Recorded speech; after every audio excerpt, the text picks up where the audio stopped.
Hello students, कैसे हैं आप सभी लोग। होप सो आप लोग बहुत बढ़िया होंगे। स्वागत है आप सभी स्टूडेंट का ज्ञान सागर क्लासेस में।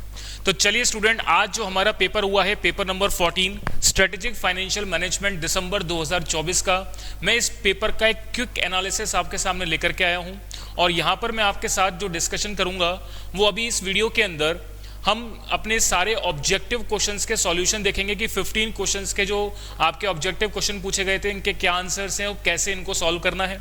और बाकी डिटेल वीडियो जो है वो मैं थोड़े टाइम के बाद लेकर के आऊँगा, जिसके अंदर आपके पास लगभग 48 आवर्स के अंदर, जिसके अंदर मैं कंप्लीट पेपर का जो है वो सॉल्यूशन वीडियो आपको प्रोवाइड करूँगा। तो चलिए फटाफट अपन लोग इस पेपर के बारे में जान लेते हैं। और मैं आपको बता दूं, कल जो मैंने आपको एक गैस बना करके बताया था कि कौन कौन से क्वेश्चंस आपको इस बार एग्जाम में देखने को मिल सकते हैं, लगभग अगर आप देखेंगे तो वही सारे क्वेश्चन इस बार एग्जाम में देखने को मिले हैं। तो चलिए स्टार्ट करते हैं अपना ये गैस पेपर, जिसके अंदर एक्चुअल पेपर, जिसके अंदर मैं आपको ये बताने जा रहा हूं कि कौन कौन से क्या क्या आंसर क्वेश्चन के रहेंगे। देखिए, दिसंबर 2024 का जो अपना पेपर है, पहले तो इस पेपर का एक ओवरऑल एनालिसिस करें तो ये एक सिंपल क्वेश्चन पेपर है। इसके अंदर ऐसा कोई बहुत मुश्किल सवाल नहीं पूछे गए हैं। एक आध क्वेश्चन में थोड़ी डिफिकल्टी हो सकती है, वो मैं बताऊंगा कौन से में। अदरवाइज बाकी क्वेश्चन जो है वो आपके मॉड्यूल से, या कुछ क्वेश्चंस ऐसे हैं जो पास्ट एग्जाम के अगर आपने करे हैं तो उससे रिलेटेड क्वेश्चंस आपको यहाँ पर देखने को मिले हैं।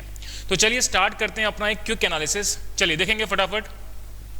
देखिए, क्वेश्चन नंबर MCQ क्वेश्चन में बात करता हूं मैं। First question, GINSP limited invested 60 crore in the recent project GZ।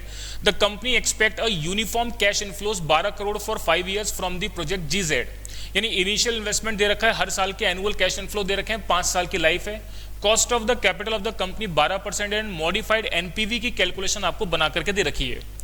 What will be the री investment rate applicable to the cash inflows expected to be generated by this project GZ। यहाँ पे आपको री इन्वेस्टमेंट रेट निकालनी है और री investment rate के लिए यहाँ पे ऑप्शंस आपको दे रखे हैं, जिसमें 11%, 12%, 13% और 14% की रेट गिवन है। देखिए, यहाँ पर अगर मैं बात करूँ तो कॉस्ट ऑफ कैपिटल की रेट स्टूडेंट्स 12% दे रखी है। तो अकॉर्डिंगली मैंने यहाँ पर देखो कैसे बात करी कि जो आपकी मॉडिफाइड NPV है उससे रिलेटेड एक हिट एंड ट्रायल मेथड से मैंने बात करी 13% की रेट पर। तो एक बार कैलकुलेट करके देखते हैं। तो 12 करोड़ का जो एनुअल कैश इनफ्लो है उसको मैंने री इन्वेस्टमेंट रेट के क्यूमुलेटिव पी फैक्टर की वैल्यू 6.480 से मल्टीप्लाई किया, तो ये आपके पास आ गया 77.76 करोड़। और इसको हम जो डिस्काउंटिंग फैक्टर रेट आपको दे रखी है, जो कॉस्ट ऑफ कैपिटल की रेट दे रखी है 12%, उससे मल्टीप्लाई किया तो ये आ गया 0.5674 से 44.09 और -36 करते हैं तो आपकी मॉडिफाइड NPV की कैलकुलेशन 8.10 आ रही है, जो कि यहाँ पर अगर मैं आंसर चेक करता हूँ तो अप्रॉक्सीमेट बराबर है। तो इसका मतलब मेरा जो री इन्वेस्टमेंट रेट है वो 13% रेट से अगर मैं कैलकुलेट करता हूँ तो लगभग मॉडिफाइड NPV की रेट जो है, मॉडिफाइड NPV की वैल्यू जो है वो अप्रॉक्सीमेट बराबर देखने को मिलेगी। तो इसमें जो सही ऑप्शन है वो आपका 13%, यानी कि A ऑप्शन आपका करेक्ट है। तो इसमें सही ऑप्शन में बात करूंगा तो A ऑप्शन आपका करेक्ट है। अब इसके बाद हम बात करते हैं नेक्स्ट क्वेश्चन पर। नेक्स्ट क्वेश्चन आपका बहुत सिंपल सा, डिविडेंड डिस्काउंट, जो equity, cost of equity capital के अंदर हम डिविडेंड ग्रोथ मॉडल का फॉर्मूला लगाते हैं, उसी से बनाया गया सवाल है। Mon limited is expected to grow at the rate of 8% per annum which currently pay ₹10 as dividend for the investment at the risk level investor require a return of 15% a year. What is the estimated value of stock आपको बताना है। तो देखिए, यहाँ पर हम बात करते हैं तो हमारा जो भी इन्वेस्टमेंट है, जो भी शेयर प्राइस है वो 8% से, डिविडेंड जो है वो ग्रो कितने कर रहा है 8% की रेट से, और कंपनी जो करंटली पे करती है डिविडेंड वो 10 रुपए के माफिक करती है। तो 10 रुपए का जो डिविडेंड करंटली पे कर रही है उस पर ग्रोथ रेट आपको 8% से देखने को मिलेगी, और जो आपका required rate of return on investment है वो 15% है। तो आपकी मार्केट प्राइस पूछ रहा है वो शेयर्स की क्या रहेगी। तो हमारा जो डिविडेंड डिस्काउंट ग्रोथ मॉडल का जो फॉर्मूला है वो फॉर्मूला है कॉस्ट ऑफ इक्विटी बराबर D1/MP into 100 plus growth rate. तो मैंने यहाँ पर बात करी साहब 10 रुपए की शेयर डिविडेंड कंपनी पे कर रही है, जिसमें 8% की ग्रोथ के साथ एक्सपेक्टेड डिविडेंड कितना मिलेगा, 10 रुपए 80 पैसे। तो 10 रुपए 80 पैसे एक्सपेक्टेड डिविडेंड हो गया। रिक्वायर्ड रेट ऑफ रिटर्न 15% की गिवन है, मार्केट प्राइस आपको निकालनी है और ग्रोथ रेट आपको गिवन है 8%। अकॉर्डिंगली हमने कैलकुलेट किया तो मार्केट प्राइस आ रही है 154.29। तो यहाँ पे अगर आप चेक करेंगे तो यहाँ पे 154.29, इसका मतलब ऑप्शन नंबर कौन सा सही हो जाएगा, ये बी ऑप्शन आपका करेक्ट हो जाएगा। नेक्स्ट हम बात करते हैं the spot and 6 month forward rate of pound in the relation to the rupee 1 pound equal to rupee आपको इन्फॉर्मेशन गिवन है, स्पॉट रेट और फॉरवर्ड रेट की इन्फॉर्मेशन गिवन है। What will be the annualise forward margin premium with aspect to ask price आपको calculate करना है। तो चलिए इसमें बात करते हैं कैसे कैलकुलेट करेंगे। देखिएगा, मैंने बात करी कि साहब यहाँ पर आपको स्पॉट रेट की इन्फॉर्मेशन गिवन है और फॉरवर्ड रेट की इन्फॉर्मेशन गिवन है। फॉरवर्ड प्रीमियम का कैलकुलेशन आस्क रेट के बिहाफ पर हम निकालते हैं, forward rate minus spot rate upon spot rate into 100। तो अकॉर्डिंगली मैंने कैलकुलेट किया, ये आपके पास आ गया 1.075। क्योंकि यहाँ पर आपको सवाल में 6 मंथ फॉरवर्ड रेट के बारे में इंफॉर्मेशन गिवन है और आपको एनुअलाइज फॉरवर्ड मार्जिन निकालना है, तो इसका मतलब ये 6 मंथ की रेट निकल के आई और आपको एनुअलाइज मार्जिन निकालना है, तो मल्टीप्लाई 2 करके आप एनुअलाइज मार्जिन निकाल लेंगे 2.15%। चलिए नेक्स्ट अपन आगे की बात करते हैं, नेक्स्ट क्वेश्चन। तो इसका मतलब 2.15% का मतलब आपका ऑप्शन कौन सा सही हो जाएगा, इसमें आपका ऑप्शन नंबर सही हो जाएगा सी ऑप्शन। नेक्स्ट अपन बात करते हैं क्वेश्चन नंबर 4 पर। MS Ruhana, a portfolio manager, realize an average annual return 15%, the beta of the portfolio 1.2, standard deviation of return दे रखा है 25%, and average annual return for the market index 11%, standard deviation of the market return 20%.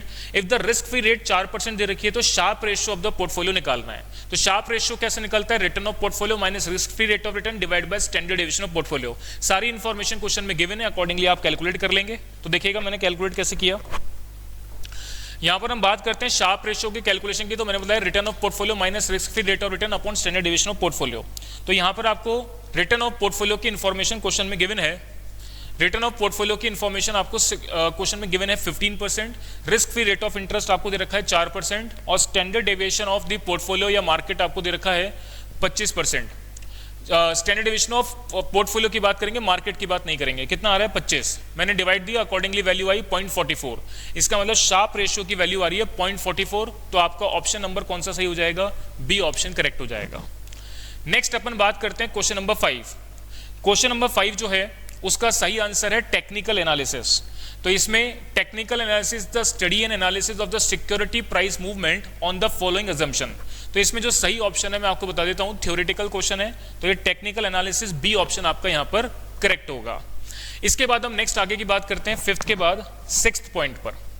देखिए 6th question जो है ये भी theoretical है और आपका ये क्वेश्चन जो है डिजिटल फाइनेंस से क्वेश्चन आया हुआ है। और इस क्वेश्चन में क्या बोला गया है, which one of the following digital asset is a crypto currency which is pegged to any reserve asset like a fiat currency and commodity और अदर क्रिप्टो करेंसीज। तो इसका सही जवाब जो है वो है स्टेबल कॉइन। स्टेबल कॉइन इसका सही जवाब है। चलिए नेक्स्ट अपन आगे की बात करते हैं। Next question number 7, again practical question. In June 2024, 6-month call rates limited stock and exercise price 24 sold for ₹5। यानी कि आपको कॉल ऑप्शन का प्रीमियम अमाउंट दे रखा है 5 रुपए, एक्सरसाइज प्राइस दे रखी है 25 रुपए, स्टॉक प्राइस स्पॉट प्राइस आपको दे रखी है 20 रुपए, risk free rate of interest 5% per annum है। How much would you willing to pay for the put option on Ritz stock with the same maturity and exercise price. देखिए यहां पर आपको जो है कॉल ऑफ पुट ऑप्शन की value निकालनी है। ये पुट कॉल पैरिटी रिलेशनशिप का सवाल है जिसमें कॉल ऑप्शन की प्राइस गिवन है, स्टॉक प्राइस गिवन है, एक्सरसाइज प्राइस गिवन है और आपको पुट ऑप्शन की प्राइस यहां पर कैलकुलेट करनी है। तो जैसा कि मैंने आपको बताया ये पुट कॉल पैरिटी रिलेशन का क्वेश्चन है। तो यहां पर देखिए मैं कैसे बात कर रहा हूं, एक्सरसाइज प्राइस गिवन है, स्पॉट प्राइस गिवन है, कॉल ऑप्शन गिवन है, risk free rate of interest given है और टाइम पीरियड आपको गिवन है। देखिए यहां पे स्पॉट प्राइस जो एक्सरसाइज प्राइस आपको गिवन है उसको मैंने मल्टीप्लाई करके अकॉर्डिंगली वैल्यू निकाली कि प्रेजेंट वैल्यू फैक्टर क्या होगा। अब आप यहां पर पुट कॉल पैरिटी रिलेशनशिप के लिए फॉर्मूला अप्लाई करेंगे। तो ये फॉर्मूला है C plus PVX into P plus S। तो मुझे क्योंकि पुट ऑप्शन की वैल्यू निकालनी है तो अकॉर्डिंगली फॉर्मूला बन जाएगा C plus PV into X minus S। मैंने वैल्यू पुट करी तो आपके पास कॉल ऑप्शन की वैल्यू दे रखी है 5 रुपए और जो मैंने ऊपर वैल्यू कैलकुलेट करी है आपकी एक्सरसाइज प्राइस की एक्सपेक्टेड वैल्यू वो 24.39 है, स्पॉट प्राइस आपको 20 दे रखी है, अकॉर्डिंगली वैल्यू निकल के आई 9.39। तो इसमें जो सही ऑप्शन आपका आएगा वो आएगा ए ऑप्शन आपका करेक्ट है, 9.39 इसका सही आंसर होगा।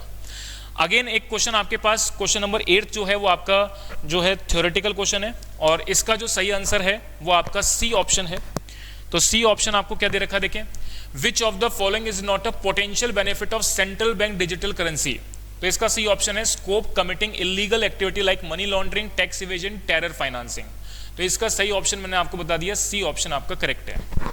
इसके बाद 9th क्वेश्चन अगेन आपका थ्योरेटिकल है, which of the following statement is are said to be true in respect of the risk penalty. Risk penalty के केस में ये डी ऑप्शन आपका करेक्ट है। डी ऑप्शन क्या है, both 1 and 3 of the above, यानी first और third जो है वो आप पढ़ लेना, ये आपका जो है दोनों सही हैं, बोथ ऑफ द अबव ये आपके करेक्ट माने जाएंगे, स्टेटमेंट सही माने जाएंगे। तो इसका मतलब इसका सही जवाब जो है वो आपका डी ऑप्शन करेक्ट है। इसके बाद हम नेक्स्ट आगे की बात करते हैं। नेक्स्ट एक क्वेश्चन आपका है 10th नंबर का, the option an options theoretical value increase by 1.8 if the interest rate is decreased by 1% then 1.8 is, तो इसका सही जवाब जो है वो ए ऑप्शन होगा, the RHO of a call option. इसका क्या लॉजिक है और क्या रीजन है, वो रीजन मैंने यहाँ पे लिखा हुआ है। तो ये फाइल मैं आपके साथ अभी जो है टेलीग्राम ग्रुप पे शेयर करूंगा, और यहाँ पर इस वीडियो के डिस्क्रिप्शन बॉक्स में आपको लिंक मिल जाएगा टेलीग्राम का, जहाँ पर जाकर के आप इस PDF फाइल को चेक कर सकते हैं। इसका क्या लॉजिक और रीजन है वो मैंने यहाँ पे लिखा हुआ है। तो इसका सही जवाब जो है वो ए ऑप्शन आपका करेक्ट होगा। नेक्स्ट अपन बात करते हैं अगला practical question 11th number, mister Ketan a portfolio manager managing a portfolio whose current market value 1500 lakh and expected that the market are likely to correct downwards and hedging needs to adopted Nifty stock index future. Currently downward and hedging needs to adopt Nifty index future. Currently index future are quoted 9000 and each contract underline 200 unit है। Mister Kiran hedge 100% of the portfolio को hedge करना चाहते हैं, तो कितने index contract उसको बेचने पड़ेंगे ये आपको बताना है। देखिए इंडेक्स कितने इंडेक्स फ्यूचर कॉन्ट्रैक्ट उसको बेचने पड़ेंगे, इसकी बात के लिए मैंने डायरेक्टली यहाँ पर फॉर्मूला लगा करके वैल्यू को कैलकुलेट किया है कि number of Nifty index contract to be sold. तो यहाँ पर बात देखो क्या की गई है, 1500 लाख की टोटल मार्केट वैल्यू है और 1500 इंटू 1 लाख करेंगे तो ये 1500 लाख की वैल्यू आ गई, डिवाइड बाय 9000 तो नंबर ऑफ कॉन्ट्रैक्ट आ जाएंगे। इसको मल्टीप्लाई कर दिया मैंने बीटा वैल्यू से, और प्राइस जो market price number of contract या यूनिट्स दे रखे हैं उससे मैंने डिवाइड दे दिया, तो ये आपके पास वैल्यू आ जाएगी कितने फ्यूचर कॉन्ट्रैक्ट आपको सोल्ड करने पड़ेंगे। उसका सही आंसर आ जाएगा 150। तो यहाँ पर जो आपका सही जवाब है वो डी ऑप्शन आपका करेक्ट होगा। इसके बाद अगले क्वेश्चन पे बात करते हैं 12th नंबर का क्वेश्चन, बिल्कुल आसान क्वेश्चन पूछा गया है। ये सवाल आपका जो है वो NAV की कैलकुलेशन से रिलेटेड है, म्यूचुअल फंड से सवाल है। Consider the following parameters of JMB mutual funds, value of the investment दे रखा है आपको, receivable, accrued income, other current assets, ये सभी प्रकार की असेट्स आप जोड़ लेंगे, लायबिलिटी और अक्रूड एक्सपेंसेस आप माइनस कर लेंगे, तो नेट असेट्स वैल्यू आपके पास आ जाएगी। नंबर ऑफ यूनिट से डिवाइड देंगे तो NAV पर यूनिट आ जाएगी, और यहाँ पर एंट्री लोड आपको बोल रखा है 3%, जोड़ करके आप प्राइस कोट करेंगे। तो accordingly Kuas wants to purchase units of this scheme, the per unit price he will pay would be, कितनी प्राइस उसको पे करनी पड़ेगी ये आपको बतानी है। देखिएगा कितनी प्राइस उसको पे करनी है, तो मैंने यहाँ पर कैलकुलेशन बना दी है इसकी। तो ये आपके पास टोटल असेट्स की वैल्यू आ गई, जिसमें से लायबिलिटी माइनस करने के बाद 4350 को 300 नंबर ऑफ यूनिट से डिवाइड दिया, तो NAV पर यूनिट आपके पास आ जाएगी 14 रुपये 50 पैसे। 14 रुपये 50 पैसे में एंट्री लोड का एडजस्टमेंट आप कर देंगे तो आपके पास वैल्यू आ जाएगी 14.95, तो ये आपकी NAV पर यूनिट कहलाएगी। मीन्स इसमें एंट्री लोड का एडजस्टमेंट करने के बाद मैंने निकाला है। तो 14.95 का मतलब क्या, कौन सा ऑप्शन सही हो जाएगा, बी ऑप्शन आपको इसका करेक्ट है। इसके बाद अपन नेक्स्ट बात करते हैं क्वेश्चन नंबर 13 पर। अगेन प्रैक्टिकल क्वेश्चन है, ये आपका रेशियो, शार्प रेशियो से, टेन्योर रेशियो से रिलेटेड क्वेश्चन है। वैसे ये आर्बिट्रेज प्राइसिंग थ्योरी के अंदर पढ़ा जाता है, पोर्टफोलियो मैनेजमेंट के अंदर, वहां से ये सवाल लिया गया है। Sharpe ratio and tenure ratio of Sonata equity fund 0.37 4.16 respectively. Risk premium आपको दे रखा है, यानी RM माइनस RF आपको दे रखा है, sorry return of portfolio minus risk free rate of return. Standard deviation of the fund आपको दे रखा है 11.18, स्टैंडर्ड डेविएशन ऑफ मार्केट दे रखा है 9.56। Correlation coefficient of the fund on the market, correlation between security and market या fund and market आपको calculate करना है। चलिए देखिए मैंने इसके बारे में कैसे बातचीत करी है समझना। शार्प रेशियो का फॉर्मूला होता है return of portfolio minus risk free rate of return upon standard deviation of portfolio. देखिए इसकी वैल्यू आपको क्वेश्चन में गिवन है कितनी, 6%। तो स्टैंडर्ड डेविएशन ऑफ सिक्योरिटी आप कैलकुलेट कर लेंगे क्योंकि शार्प रेशियो की इन्फॉर्मेशन गिवन है। तो शार्प रेशियो के अंदर डिवाइड बाय आप क्या करते हैं, स्टैंडर्ड डेविएशन ऑफ सिक्योरिटी, और टेन्योर रेशियो में आप डिवाइड किसको करते हैं, आप बीटा ऑफ सिक्योरिटी को। तो अकॉर्डिंगली यहाँ पर मैंने टेन्योर रेशियो की मदद से बीटा ऑफ सिक्योरिटी निकाल लिया।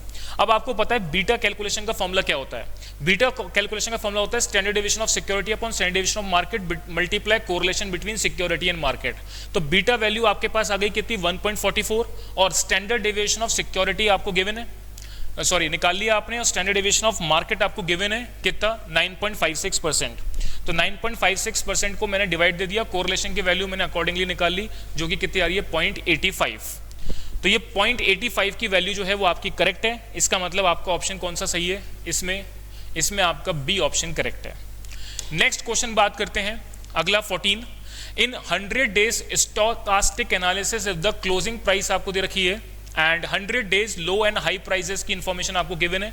Stochastic will be equal to, तो यहाँ पे स्टॉकास्टिक की वैल्यू को कैलकुलेट करने का जो फॉर्मूला है वो फॉर्मूले के अंदर वैल्यू पुट करके सीधा आंसर निकलेगा।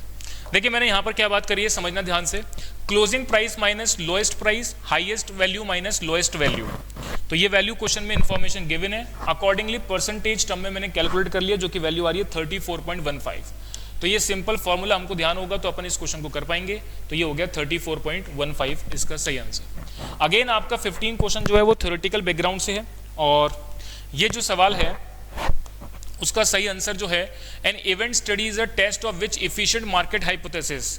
तो इसमें second, only second of the above जो है वो आपका सही है। तो semi strong and efficient market hypothesis को हम इफिशिएंट मार्केट हाइपोथेसिस बोलते हैं। ये थ्योरेटिकल बैकग्राउंड से अगर आपने पढ़ा है तो आप इसको कर पाएंगे। तो देखिए ये यहाँ पर मैंने सारे ऑब्जेक्टिव क्वेश्चन के आंसर्स आपके साथ डिस्कस कर लिए कि कौन कौन से सही आंसर्स हैं। अब एक छोटा सा पेपर का मैं क्विक रिकैप आपके सामने कर लेता हूँ स्टूडेंट्स, क्योंकि अगले पेपर की तैयारी आपको करनी है। साथ में मैंने आपको बताया कि 48 आवर्स में मैं आपको ये पूरा पेपर जो है उसका सोल्यूशन वीडियोस में आपके सामने लेकर के आऊँगा। तो आप बाद में जब आपके पेपर खत्म हो जाएं या आपको जब भी देखना चाहें तो आप इसके सॉल्यूशन वीडियो को कंप्लीट देख सकते हैं। चलिए अब अपन बात करते हैं अपने पेपर के बारे में थोड़ा सा। तो डिस्क्रिप्टिव पार्ट के अंदर हमारा जो सेक्शन बी वाला हिस्सा है, जो डिस्क्रिप्टिव सबसे इंपॉर्टेंट पार्ट है, उसके बारे में बात कर लेते हैं। देखिए मैंने पहला क्वेश्चन आपको कल अपने गेस्ट पेपर में बताया था कि पहला सवाल जो है रिप्लेसमेंट से देखने को मिलेगा, कैपिटल बजटिंग का सवाल आएगा, जैसा कि आपको यहाँ देखने को मिला है। कैपिटल बजटिंग का ये रिप्लेसमेंट का सवाल है। यहाँ पे आप पुरानी मशीन को हटा करके रिप्लेस करना चाह रहे हैं एक नई मशीन को, तो ये रिप्लेसमेंट का सवाल है और बहुत आसान सा सवाल पूछा गया है। तो ये आप लोग होप सो सही किया होगा आप लोगों ने। इसके बाद एक क्वेश्चन है आपका अगला जो है वो लीजिंग चैप्टर से आया है और ये बिल्कुल एज इट इज बुक का सवाल है, तो कहीं कोई दिक्कत नहीं आनी चाहिए आपको। जिसमें हम 22 लाख का एक कंप्यूटर परचेस करते हैं, जिसमें रेवेन्यू फॉरकास्ट के बारे में इंफॉर्मेशन है। इसका मतलब जो लेसी को पेमेंट किया जाएगा वो उसको एक फिक्स लीज रेंट के साथ साथ वेरिएबल लीज रेंट के तौर पे भी पेमेंट किया जाएगा। और यहाँ पर प्रिंसिपल इंटरेस्ट ये सारी कैलकुलेशन आप बनाएंगे, बिल्कुल एज इट इज मॉड्यूल का सवाल है। लीजिंग का चैप्टर से आपने ये पूछा है और मैंने आपको बताया था लेसी के पॉइंट ऑफ व्यू से लीजिंग ऑप्शन बढ़िया है कि बाइंग ऑप्शन बढ़िया है, इसमें से कोई ना कोई एक क्वेश्चन बनेगा। तो यहाँ पर मैंने कल के गेस्ट पेपर के मुताबिक लेसी के पॉइंट ऑफ व्यू से जो सवाल बनना था जो यहाँ पर बना है। इसके बाद हम बात करते हैं नेक्स्ट क्वेश्चन जो है वो आपका रिस्क की प्रपोजल वाले चैप्टर से है। रिस्क की प्रपोजल या रिस्क की analysis of the investment decision means capital budgeting decision का जो सवाल है वहाँ पे प्रोबेबिलिटी की इन्फॉर्मेशन दे रखी है और एनपीवी की वैल्यू कैलकुलेट करने के लिए पूछ रहा है। तो ये क्वेश्चन भी आपका बिल्कुल आसान क्वेश्चन है, आपने कर लिया होगा। डिटेल सॉल्यूशन वीडियो में आपके सामने लेकर के आऊँगा, थोड़ी सी देर उसके लिए वेट करना है। अगला सवाल देखिए, डिविडेंड डिस्काउंट मॉडल का सवाल है, थोड़ा सा कॉम्प्लिकेटेड हो सकता है, आपने अगर किया हो, अदरवाइज ये भी क्वेश्चन इतना मुश्किल है नहीं, कर सकते हैं अपन। थोड़ा सा डिफिकल्ट कहूंगा उसको मैं। इसके बाद देखिए फोर्थ क्वेश्चन का ए पार्ट जो है वो बॉन्ड वैल्यूएशन का सवाल है। कल ही मैंने आपको बताया था कि लास्ट टाइम इक्विटी वैल्यूएशन का क्वेश्चन देखा गया था, तो इस बार चांसेस थे आपके कि बॉन्ड वैल्यूएशन का सवाल आए और आप देखिए यहाँ पर बॉन्ड वैल्यूएशन का सवाल आपको एग्जाम में देखने को मिला है। मॉड्यूल के क्वेश्चन अगर आपने बना रखे हैं तो आप इस क्वेश्चन को कर पाएंगे। इसके बाद हम बात करते हैं नेक्स्ट क्वेश्चन जो है वो आपका म्यूचुअल फंड से है और म्यूचुअल फंड्स में मैंने आपको कहा था एनएवी की कैलकुलेशन से रिलेटेड क्वेश्चन आपको मिलेगा। तो यहाँ पर beta of the both mutual fund जो रेशियोज के बिहाफ पे कैलकुलेट करते हो वो भी है और एनएवी भी आपको कैलकुलेट करनी है। चलिए इसके बाद हम नेक्स्ट बात करते हैं। अगला सवाल जो है आपका पोर्टफोलियो मैनेजमेंट से है और पोर्टफोलियो मैनेजमेंट से जो है ये सवाल अक्सर इंस्टीट्यूट ने पास्ट एग्जाम के अंदर आप कई बार देखेंगे ऐसा क्वेश्चन आपको देखने को मिलेगा। तो रीसेंट अगर आपने पेपर्स एग्जाम पेपर्स अगर आप करके गए होंगे पिछले 4-5 अटेम्प्ट के, तो उसमें भी ये क्वेश्चन आया हुआ है। तो ये पोर्टफोलियो मैनेजमेंट का क्वेश्चन है और आसानी से आप लोगों ने कर लिया होगा। इसके बाद अगला सवाल भी पोर्टफोलियो मैनेजमेंट का है, ये भी बिल्कुल बेसिक सा सवाल है, अगर आपने कर रखा है तो आप कर पाएंगे। हालांकि थोड़ा सा वेरिएंस ऑफ पोर्टफोलियो के अंदर यहाँ पर बातचीत डिफरेंट है, बट अगर आपने कोशिश करी है तो कर सकते हैं। अब इसके बाद हम बात करते हैं, अगला जो पॉइंट है अपना वो है फ्यूचर इंडेक्स से। एक फ्यूचर इंडेक्स से अपना क्वेश्चन है डेरिवेटिव का और ये भी मैंने कल आपको बताया था, कल का गेस्ट पेपर अगर आप देखेंगे तो मैंने बताया था फ्यूचर से जो है बीटा ऑफ द पोर्टफोलियो की कैलकुलेशन से सवाल बनता है जो इस बार आपको देखने को मिलेगा। तो आप जाकर के मेरे वीडियो को देखेंगे तो वहाँ पर मैंने ये बात कही है कि स्टॉक फ्यूचर का जो है वो क्वेश्चन आपको देखने को मिलेगा जिसमें बीटा ऑफ पोर्टफोलियो की कैलकुलेशन पूछेगा। तो वैसा सवाल आपके पास सेम आया है। इसके बाद अगला सवाल जो है वो आपका ऑप्शन से है, वैल्यूएशन मॉडल्स के जो क्वेश्चंस मैंने आपको बताए हैं उससे ये सवाल पूछा गया है। इसके अलावा 7th के ए पार्ट में हम बात करें तो बहुत ही आसान सवाल है ये, और ये सवाल मैंने आपको कल भी कहा था ये चीज़ कि मनी मार्केट हेजिंग या फॉरवर्ड हेजिंग का सवाल कन्फर्म आपके एग्जाम में आएगा, जो आपको यहाँ पे देखने को मिला है। इसमें forward contract, money market hedge और करेंसी ऑप्शन हेज का सवाल जो है वो आपको यहाँ पर आया है। हालांकि ये थोड़ा सा लेंदी क्वेश्चन हो गया, बट आप इसको कर सकते हैं, पर ये मैंने जो कल बताया था उसके अकॉर्डिंगली है। अगला क्वेश्चन अगर मैं बात करता हूं, ये भी फॉरेक्स से और बहुत ही आसान सवाल है, बहुत ही आसान सवाल है, बहुत ही नॉर्मल से क्वेश्चन पूछे गए, मॉड्यूल का एज इट इज सवाल जो है वो यहां पर आपको देखने को मिला है। तो ये सवाल भी आपका बहुत आसान है फॉरेन एक्सचेंज से जो आपने किया होगा। आखिरी सेक्शन जो है वो आपका थ्योरेटिकल डिस्कशन है, जिसमें नियो बैंक जो है डिजिटल फाइनेंस का क्वेश्चन है। इसके अलावा आपका international monetary fund normal question है, ये आपका थ्योरेटिकल, और इसके अलावा एक सिक्योरिटाइजेशन से क्वेश्चन देखने को मिलता है, वो क्वेश्चन भी यहाँ पर आया है। तो इस प्रकार से ये सारे क्वेश्चंस आपने होप्सो मेरे ख्याल से अच्छे से कर लिए होंगे, और ये सारे सॉल्यूशन वीडियो के बारे में मैं जो है complete solution video complete paper का मैं आपके सामने लेकर के आऊँगा विद सॉल्यूशन के साथ। वो कुछ टाइम आपको वेट करना पड़ेगा। यहाँ पर मेरा मोटा मोटा डिस्कशन जो था वो ऑब्जेक्टिव क्वेश्चन आंसर्स को लेकर के था, ताकि आप लोगों का जो अभी रिसेंट पेपर हुआ है उससे आप आंसर मैच कर सकें कि कितने आपके सही हुए हैं। बट इस वीडियो को देखने के बाद फिर आप इन सारी चीज़ों को बंद करके अपने अगले पेपर की तैयारी पर लग जाइएगा। तो ये मेरा एक क्विक एनालिसिस था, एक सजेस्टेड आंसर्स मेरी तरफ से थे जो इस पर्टिकुलर पेपर को लेकर के मैंने बताए हैं।